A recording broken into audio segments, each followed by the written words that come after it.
Welcome to the second episode of Masters and Matches with me, Peter Doggers. And me, Arne Mol.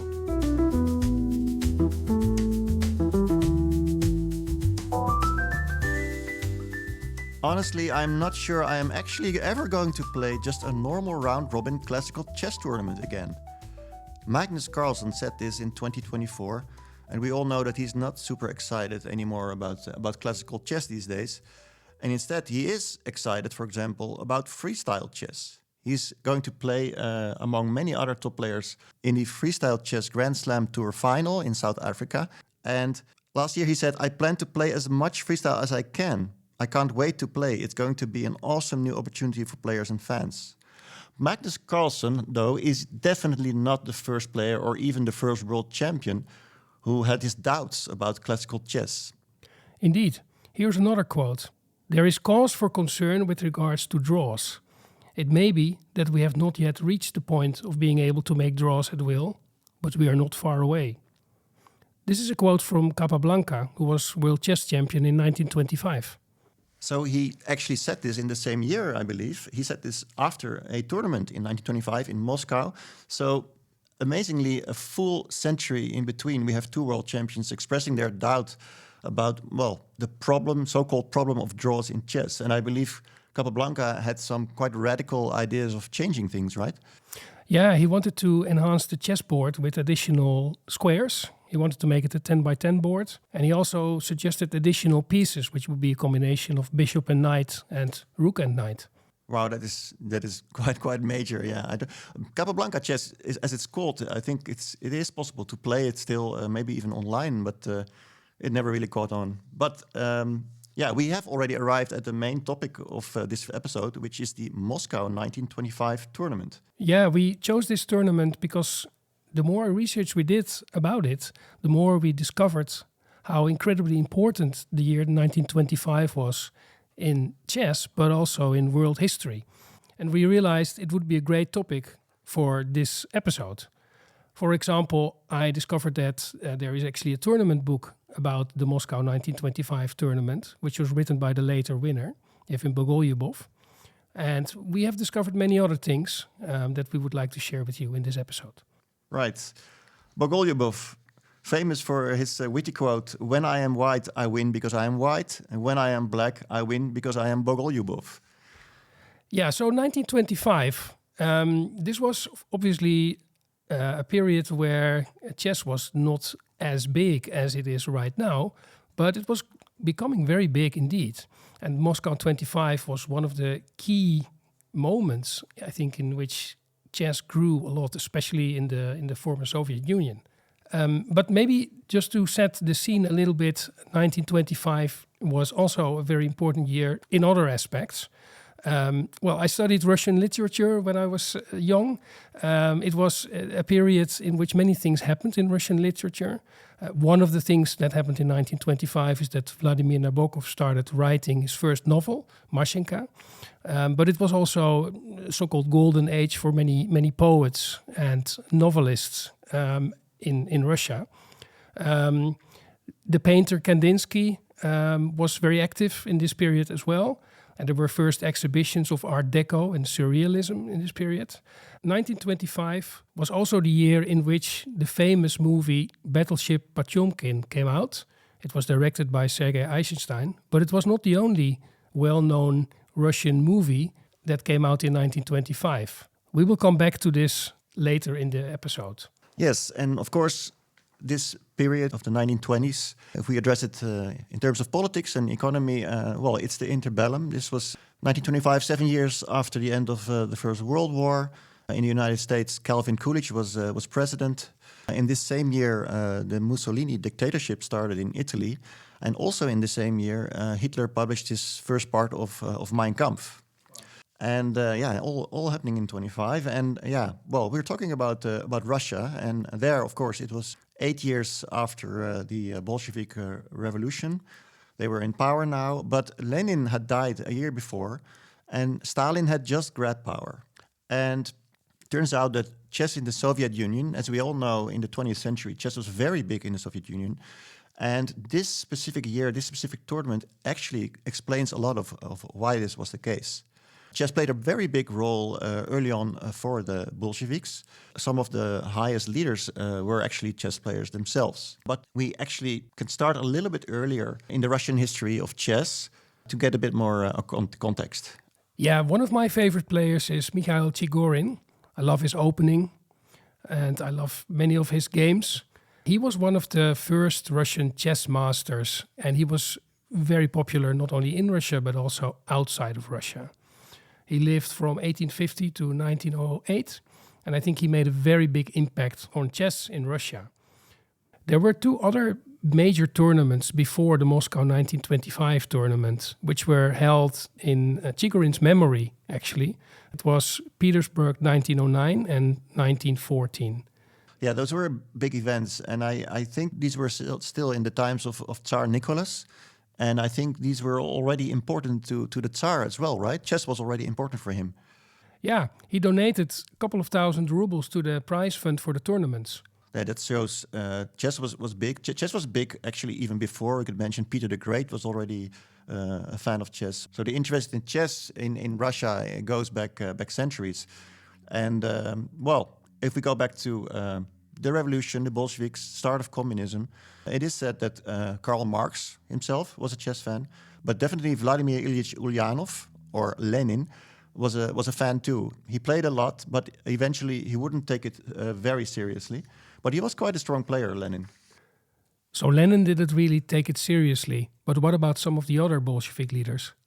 Definitely, chess was very important for some of the highest leaders of the Bolsheviks, and they saw it as a way of elevating the cultural level of the proletariat. It has been said that chess was used as a character-shaping tool in early Soviet Union.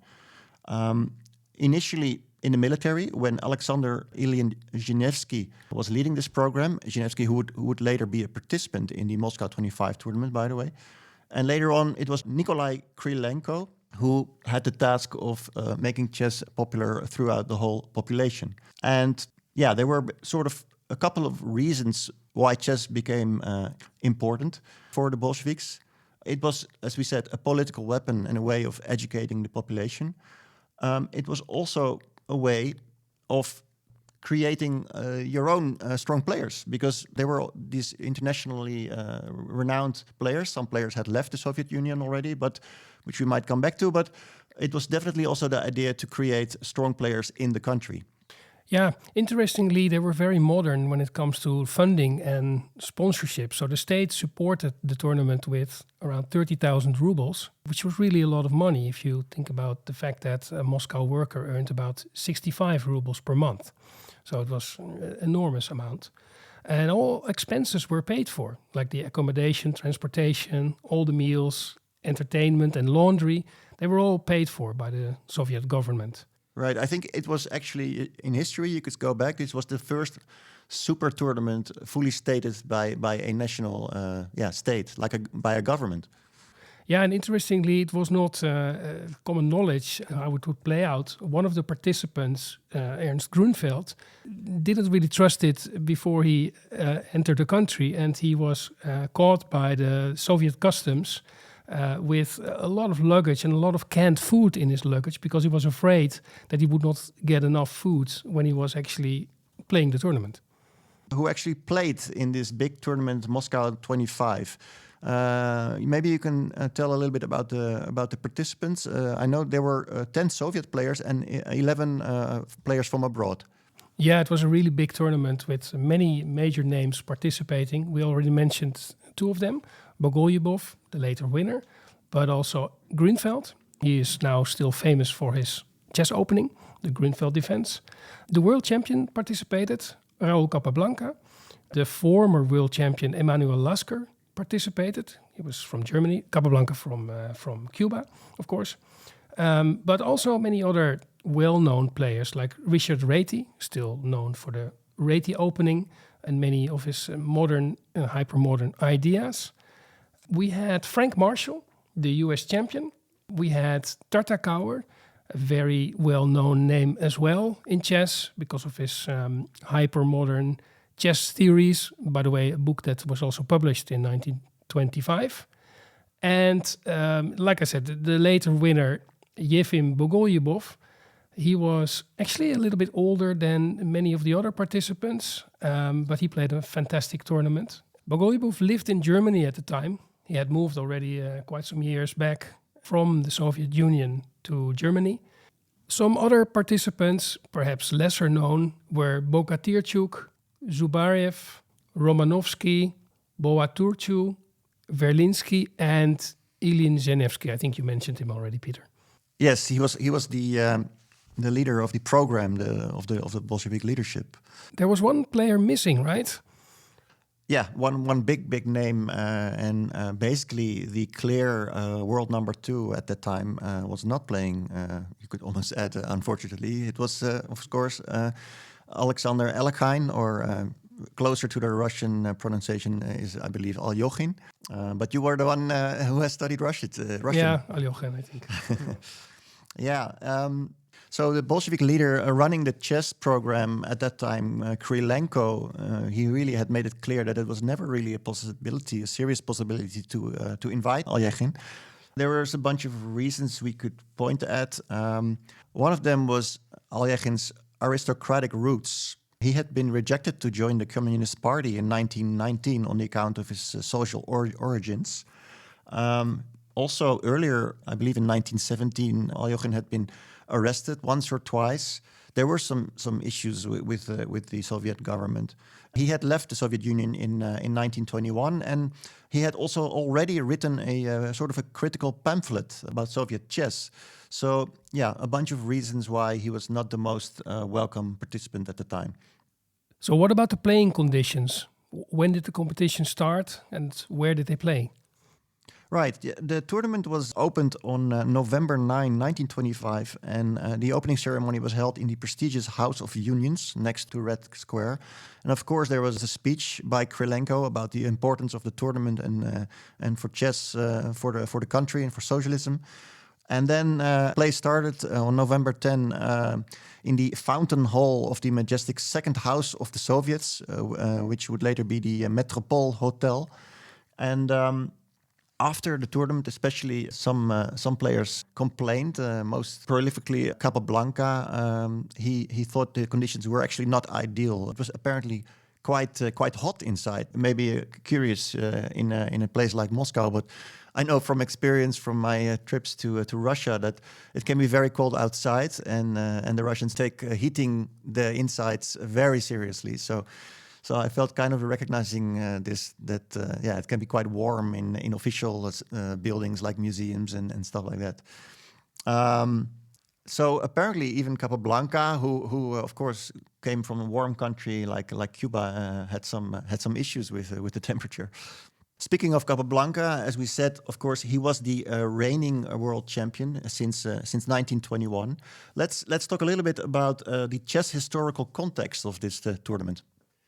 Yeah, so the year before, in 1924, the New York tournament was held.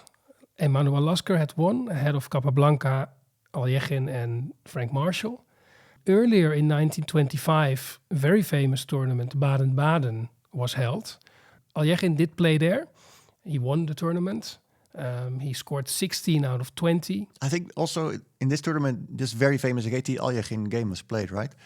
Yes, indeed. Yeah, it was a famous game where Alyoshin sacrificed the rook and then had a very long, very special combination with a forced sequence of moves. It's one of his, I think, more famous games.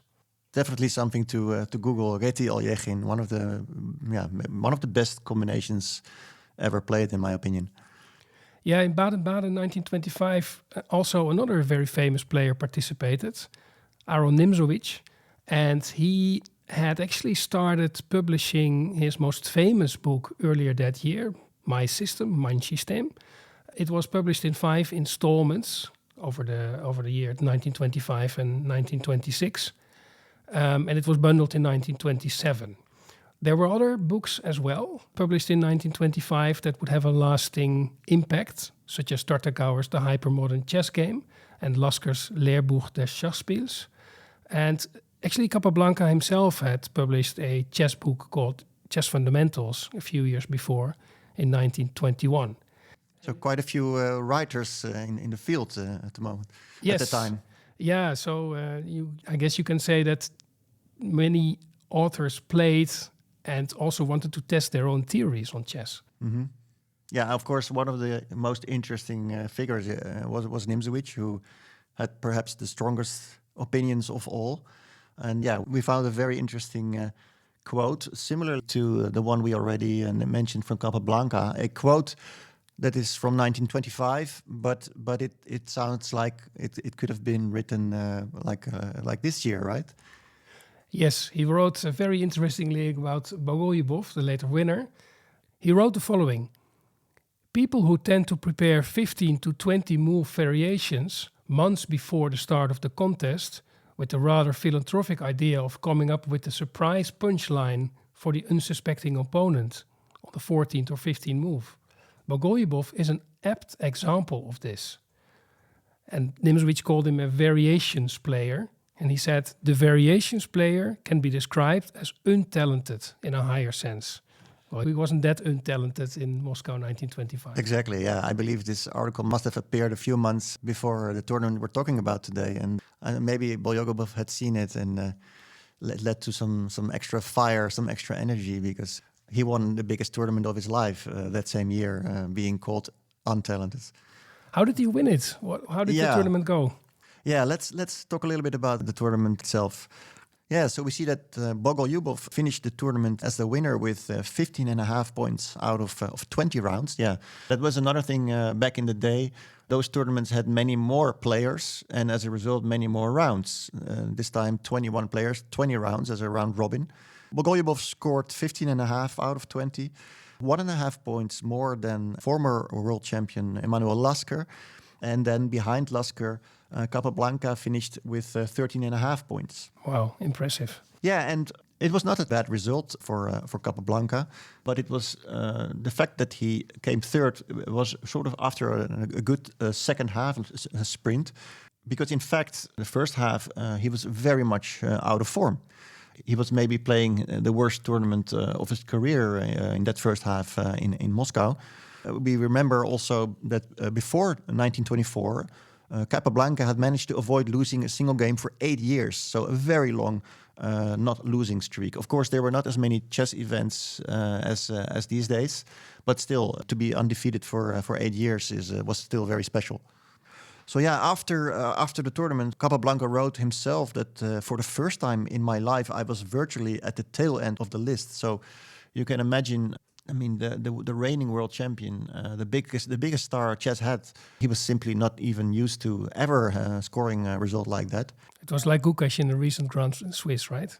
Yeah, well, Gukesh is of course now very young, and to me personally, it is a bit overblown that he had a bad result, because come on, when you're 18, 19, everyone has some bad and good tournaments, but still, yeah. Fair enough. For Capablanca, it was really unprecedented almost. And yeah, it was funny how he looked at the players who beat him, because we're not talking about Lasker or Yeti or anything. He said, "Who beat me?" He wrote, "Ilyin Gianevsky and Verlinsky. You will note the place these two masters in the ranks of players whom we faced in this event. They are weak relatively." So he didn't Quite mince nice. words, yeah, about the level of players that he lost to. And in fact, when he was doing so badly in this event, even at some point, the Soviet Foreign Office received official telegrams from the Cuban government who were anxiously inquiring about the state of Capablanca's health. So, well, yeah, what happened? There's one very interesting and maybe important for the chess history also, an anecdote related to Capablanca's result, which is that on one of the free days, he actually traveled from Moscow to Leningrad. And he did that because part of the participation was that some of the players also gave simul's, but it was on a free day. So during the tournament, he went to Leningrad, he played a simultaneous display. And why is this important? Because one of the participants in the simul was another future world champion. A 14-year-old Mikhail Botvinnik played against Capablanca and beat Capablanca in that simul. Wow. I think we haven't mentioned one other player who played a significant role in the tournament, and he was very strong. He came 5th in the overall standing, and his name is Carlos Torre. He was a very young Mexican chess player, and he played a great tournament. Is he also the one known for the Torre attack? Or is that the other Torre? I think he is actually. Yeah, the Torre attack was actually played in the tournament. At least the moves of the Torre attack were played. And I think actually he was the one who propagated it. But he was especially known in this tournament for another game. And that was a game he played against Emanuel Lasker. It was towards the end of the tournament. And there's a famous anecdote related to this game. It was, for example, told by Tim Krabbe in one of his Chess Curiosities books in Dutch. And it happened during the game against Lasker, his game against Lasker. Tor was in a bad spot. His position was inferior, but at a certain moment, Lasker received a telegram from his wife, and the telegram said that his play, so Lasker's play, would be performed on stage, which was fantastic news for Lasker. He was really happy with it, and in fact, I think he jumped up and announced to the audience that his play would be performed. But he was not able to concentrate on the game anymore. And that allowed Torre to play one of the most famous attacks of the 20th century. I think one of the most famous games overall. The windmill, right? The windmill, exactly. That is a chess phenomenon in which you basically take a pawn with check for free for a certain number of moves, and the opponent is unable to stop it. And this is exactly what Torre did against Lasker. Yeah, Lasker could only move his king up and down or sideways. Yes. And the rook, Torre's rook, was just capturing everything on the 7th rank. Exactly. He took on g7. The black king had to go to h8, and then the rook just like a windmill destroyed the entire 7th rank, and then he had a winning endgame. That was a really famous game. Unfortunately, though, Torre didn't play chess after this tournament. It seems to have been his last international Well, at least tournament. abroad, yeah. It was his last international tournament. And just a few years later, I think he also passed away quite young. So Yeah. in the end, a bit of a tragic story. But at least the windmill will always be his. Yeah, and I think in the tournament itself, this game played an important role as it was towards the end, and Lasker lost that game. So it allowed Bogoljubow to play for a win in the last few rounds, and he was successful in doing that. So when speaking about chess history, always an important source is Garry Kasparov's My Great Predecessors series.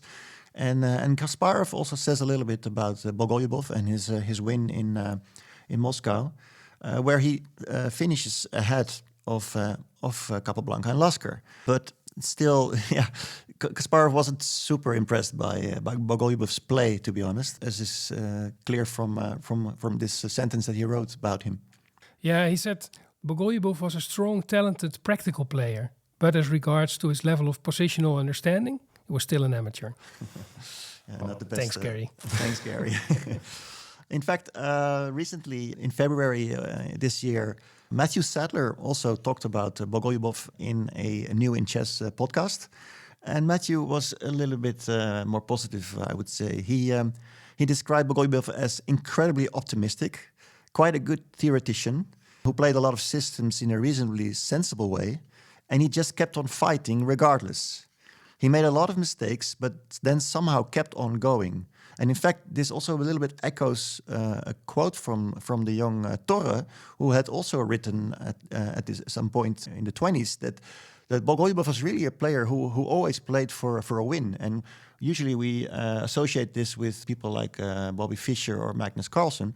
But apparently, Bogoljubow was also in this category of players who just simply were fighting in each game.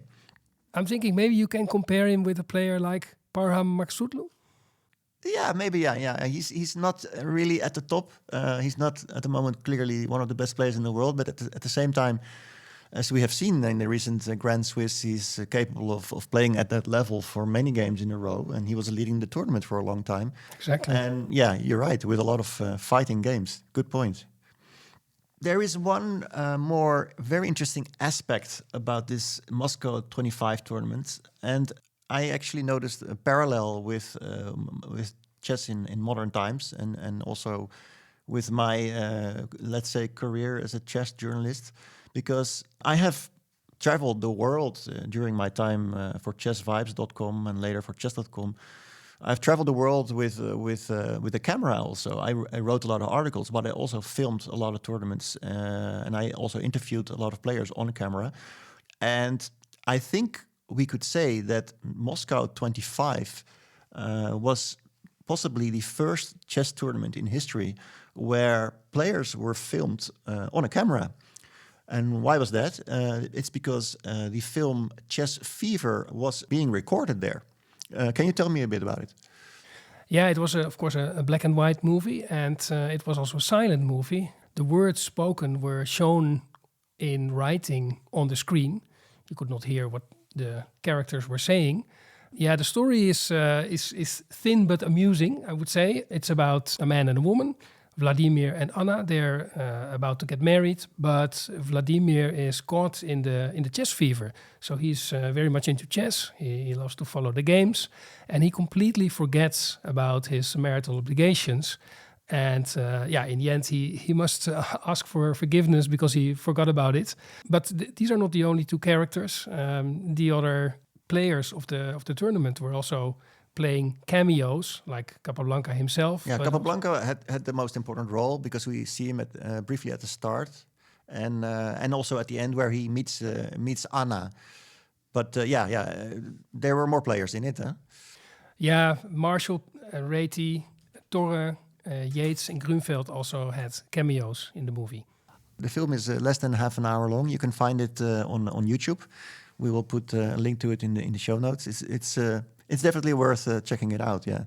What else can we say? I think it also is quite clear that the movie influenced one of the most important chess novels, actually, which is Nabokov's Luzhin Defense. So there were parallels there as well. So very interesting side notes about this tournament. There was a film being filmed there, a movie being filmed there. One of the things I noticed when I watched the movie is that there is a funny episode where actually the topic is not so much chess, but it's chess hate.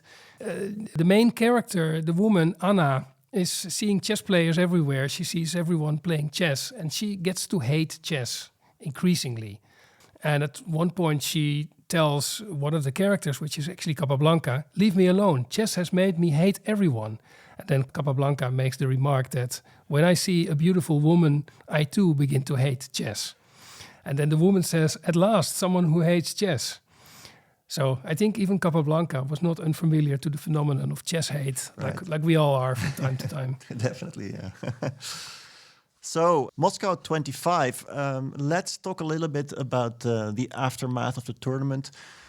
What were the players saying afterward? What was maybe the meaning of the event? And, let me start with Bogoljubow himself, the one who won the tournament, who wrote the tournament book. About his victory, he said, "I am particularly happy because my victory reflects the triumph of my style of playing. A style that I believe will be very important for the further development of chess, which was under threat after Emanuel Lasker and Capablanca started talking about drawing, killing chess." So it's interesting that Bogoljubow actually refers to the quote that we started the podcast with, when there was a tendency for some people to be afraid of where chess is going, too many draws perhaps. And Bogoljubow's fighting chess, with which he won the tournament, he saw it as maybe the answer to the problem, and that maybe there wasn't such a big problem just yet. I think all those players from those days were not very modest, were they? Exactly, yeah, true, yeah. So what was the situation that we now had in chess? We had a world champion since 1921, who was Capablanca, but Aljechin had shown strong superiority in Baden-Baden, so he was considered to be the clear number two. Lasker, the former world champion, was still considered a very strong player, and now Bogoljubow won this tournament in Moscow. So maybe we had like the big four, and then the rest. And as a result, there were actually discussions of maybe holding a tournament for the next world championship among these four players. Yeah, that sounds like a great idea, but unfortunately Capablanca himself was not a big fan of this. He thought that having such a small tournament with a limited number of players would not be very attractive, and he much preferred a match in which, as he put it, the best player would win. Right, yeah. And, well, Capablanca, well, he had a bit of a reputation damage maybe after this event, where he, at least for half of the event, he played quite poorly. But just 2 years later, in a big tournament in 1927, he sort of restored his shaken prestige, where he won the tournament, and quite convincingly. So looking back, this tournament, what was the bigger impact on Soviet chess? And did, in the end, Krylenko achieve his goals that he put forth at the beginning of the tournament? Right. Yeah. Well, that is, I think, definitely the case for some of the goals he had. And one of the main ones was to popularize the game and educate the people with the game. And I think we can definitely say that it helped the chess fever, as we can call it now, in the Soviet Union. We can see that, for example, there were literally thousands of spectators inside the playing hall, also outside. And you had those giant demonstration boards for people who couldn't get in. There were daily newspaper reports, and apparently there were even telegrams coming to players from very remote areas in Siberia. So, yeah, really the whole country was following this event. Bogoljubow became an instant celebrity in Moscow when he won the tournament, and yeah, crowds of people were following him and wanted to wish him well. And well, the other big goal, which was to create strong players, strong Soviet players in the country, that was maybe not as successful just yet, because as we can see in the final standings, just about all the young upcoming Soviet participants didn't do very well. And yeah, so it was maybe not so successful in that regard. And as a result, actually it took another decade, in 1935, before another big tournament was held in Moscow. But there was one glimmer of hope, and that was Botvinnik's victory over Capablanca in this simul game, right? I think that was a big success for a Soviet player. Yeah, right. This was you could say maybe the start of the very early start of the new era of Soviet chess, and we all know how successful that became with multiple world champions until 1972. All the world champions were from the Soviet Union. So it all maybe started with the young 14-year-old Botvinnik beating Capablanca in that simul, because Botvinnik definitely caught the attention of the Bolshevik leaders. Krylenko started noticing him, and among other talents, he was given training. And yeah, Botvinnik became the leader of the new generation, and eventually what we call the patriarch. I think it helped that Capablanca actually complained after the simul game, right? He said that Botvinnik was too strong to play in a simultaneous exhibition. Good point. Yeah. It was. He was not too happy about it. I think rumors even have it that Capablanca swept the last pieces off the board. Although later he would praise Botvinnik when he wrote about it. Yeah. So maybe finally a few words on Capablanca, the world champion. It wasn't his greatest tournament, and perhaps his time was over. He lost the world championship title to Alyekhin a few years later, and he would never fully recover his former strength. There's a beautiful anecdote written down by Bohatyrchuk about the Moscow tournament of 1935, where the movie Chess Fever that we discussed was shown to the participants. And Capablanca was one of the participants. And Bohatyrchuk wrote, "I heard sobbing not far from me. Capablanca was crying about his youth, which is disappearing into eternity every day. He was not a philosopher and could not reconcile himself to the inevitable." So quite a sad moment, but also a nostalgic one for the fantastic tournament of Moscow 1925. Good way to end the podcast. Big event, exactly 100 years ago in the Soviet Union. It boosted chess popularity there in the country and internationally. And also very interesting to see some clear parallels with 2025 in terms of how the top players were looking at modern chess and whether we need to change it or not. As they say, nothing new under the sun. Many times things that we discuss these days about chess have happened before or more than once, and in this case exactly a century ago. Thanks for listening to this podcast. We look forward to the next episode. If you liked it, you can always subscribe wherever you listen to your podcasts. Yeah, thanks for listening and see you next time.